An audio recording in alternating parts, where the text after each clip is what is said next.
complain about something or I felt something made me mad, I just take a step back and say, "What are you, nuts?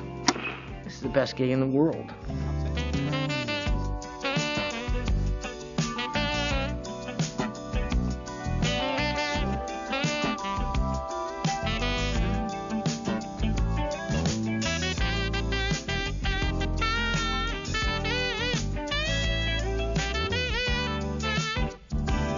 And I just loved every moment of it.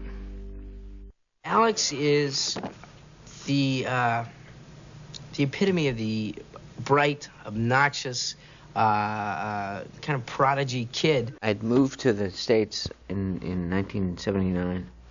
I was 18 years old. I went on my 18th birthday, and for a couple of years just did a job here and a job there, and actually was living the cliched life of a starving actor. And he was completely broke. He couldn't even afford a telephone. And in fact, he had a sectional couch that he was selling off pieces of to other actors. And that's how he was staying alive. And really, when things got really desperate and I was completely out of money and I was playing Duck the Landlord and I had no phone and I was selling my furniture off and everything was quite desperate. But we couldn't make the deal. We called Bob Gersh, his agent, and we couldn't make the deal because Gersh had to wait for Mike to go to the Pioneer Chicken outlet up on Highland, which he used as his office. And Mike would, order up a bucket of wings and make some phone calls, and that's how he learned he had the job. I got it! Hello? Yes, he's here. It's for you, Alex. Next time, answer your own phone calls, okay? When Family Ties began, and we were getting these overflow crowds of Joni Loves Chachi, people who didn't understand even what we were about, but early on, that you could just see, I used to watch the audience, and you could see they would lean forward when Mike was on stage, and then they would lean back when he left, unconsciously. And then we'd get character laughs, by just referring to him. You mentioned money cut to Alex. Mom, what you did was terrible. We're rich! And then we would get laughs even when he was off stage just by referring to him. What do you possibly see in him? Well, for one thing, I like the fact that I can beat him up. We all do. So the audience had him so firmly and clearly pictured that, they could laugh. He just hit a nerve with them right away. Listen, Mallory, I don't go out with girls who have IQs lower than room temperature, who have contagious diseases, or who are friends of yours. And there's certainly some overlap in those three categories. Yeah, it's a real simple thing, actually. It's just writers like it when their jokes get laughs. So you usually write jokes for a certain character, and they start to get laughs. Something about that character, whether it's the actor or not. I don't know whether it was me or just that creation, that character at that time. Hi, kids. Bye, kids. I will see you tonight. Whoa, wait a minute. What is it, Alex?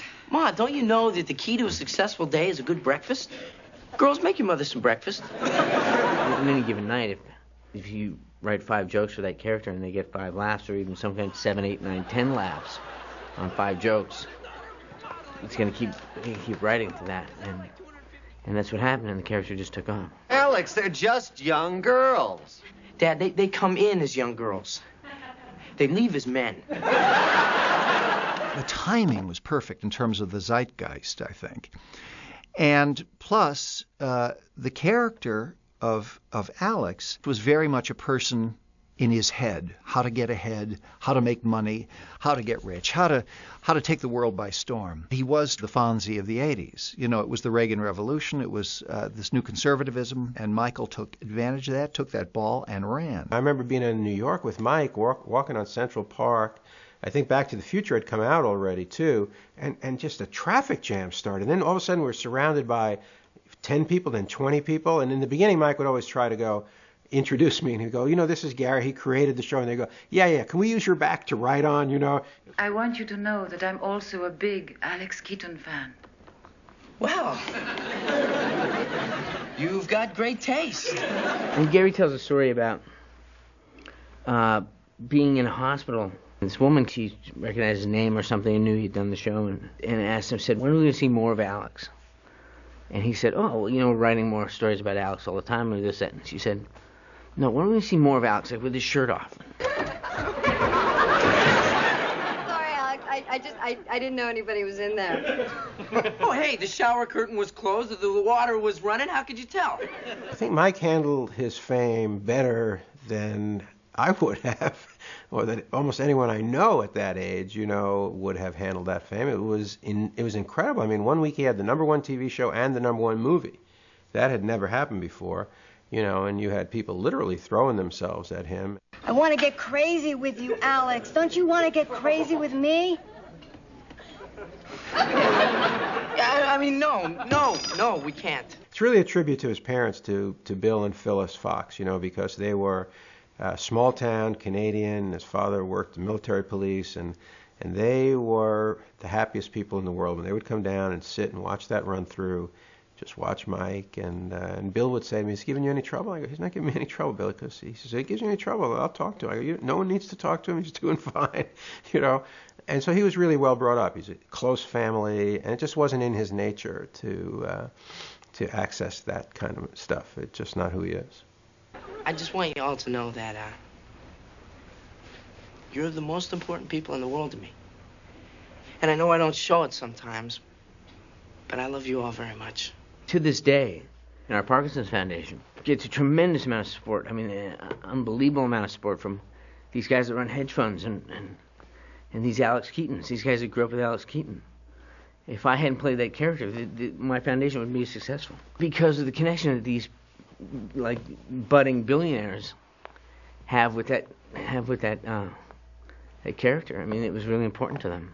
It's a real tribute to Mike, and there's only tributes to Mike, that in the 7 years, he never once missed a day holding out for more money. He never asked to have his dressing room enlarged or his parking spot moved or his billing changed. He's billed third on the show, and always was. And the stuff with Mike, that stuff never came up. Certainly, there were things physically that were difficult when I did Back to the Future, and I did both things at the same time, and I was literally working, 18 to 22 hours a day, and that was hard. But I was young and ambitious, and it was fun. It was a great opportunity, but it was physically exhausting. But I loved every minute of that show. I just had a great time. Recently, he said to me, scared the hell out of me. He said, "What if I'd gotten a little part in a pilot, while you were making up your mind?" He said, "I would have had to take anything. I just was broke." And I said, just the thought just made me crazy. That's been the great thing in my career is, certainly there have been lots of nice things, but to have that to caught lightning in a bottle twice with Family Ties and with Back to the Future, I mean, that's just, I basically, at 25, had just, the last 21 years have been gravy, because that was it. I nailed it then.